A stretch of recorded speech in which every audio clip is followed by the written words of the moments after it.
I hope you had a great 4th. If you're like me, you'll probably have a bunch of leftovers to eat up over the next few days. You know, when I saw how many hamburger and hot dog buns I had left, I knew I needed to come up with a way to use them. So let me show you what we did.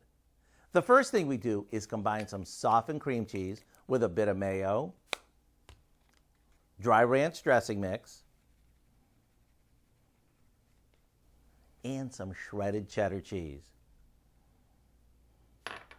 We give this a stir, and once it comes together, we spread it over some hot dog or hamburger buns that we split in half. You want to make sure you're generous with this so every bite is nice and cheesy.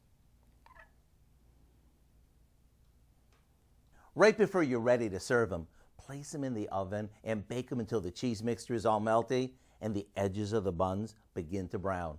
What a great way to turn leftover buns into something that everyone will be asking for seconds or even thirds of.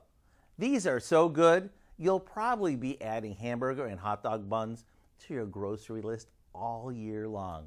To get the recipe for our Rancher-Style Cheese Buns, simply visit our website. I'm Howard of the Mr. Food Test Kitchen, where today we found an ooey gooey leftover way for you to say, ooh, it's so good. Mm-mm.